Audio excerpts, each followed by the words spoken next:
Importers belonging to Kampala City Traders Association are enthusiastic about envisaged resumption of normal transport operation between Port of Dar es Salaam and Port Bell in Uganda. Now, this alternative is eyed for its potential to create competitiveness with the predominant shorter northern corridor. Undertaken construction of the standard gauge railway by Tanzanian authorities has covered halfway the journey to the city of Morogoro, with a plan to reach Mwanza, linking with Uganda through Lake Victoria water transport. Onyango Jackson reports.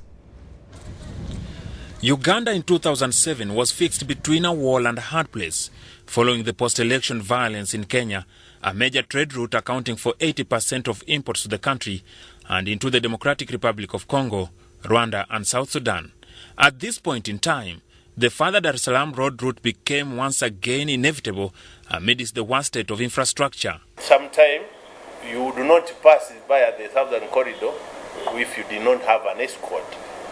Those spotted areas whose road was unclear had to be escorted, and that was an additional cost by them. The turmoil in Kenya was a nerve-biting experience to the land-licked Uganda to shy away with a great urge for an alternative. Dar es Salaam route previously handled about 20% of Uganda's cargo imports, but quickly fell below 5%. We had no choice. You know how much suffering we get, the auctioning of the goods at the port of Mombasa, the stealing of goods. Now, remember the elections, politicking, 2008, 2007.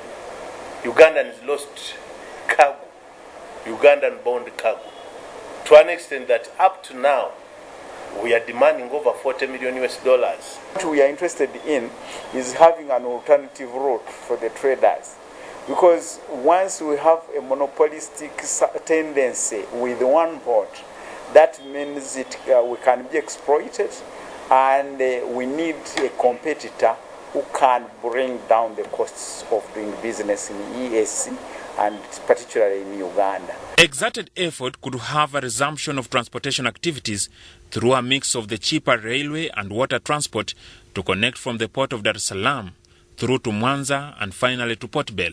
The government of Tanzania, they have started the construction of the railway, and right now we could say they are above 50% on the first lot from Dar es Salaam to Morogoro of the constructions. And you could hear that soon at the end of this year, the first lot will be operational. So once this rail it reaches in Mwanza, my friend, I will tell you, the transport rate will go down, the transit time will even go down, and the amount of cargo, the load of cargo to be transported will be huge. So we could see the transport between these two countries, the trade between the two countries is going to be extremely high. This was part of the initiative agreed upon by Uganda, Rwanda, Tanzania, Burundi and the Democratic Republic of Congo to have joint implementation of projects aimed at earnest facilitation of trade within the Central Corridor region. The 5 countries formed the Central Corridor Transport Facilitation Agency in 2006 to improve and develop infrastructure and support service facilities at port, rail and border posts. Onyango Jackson, reporting for UBC TV.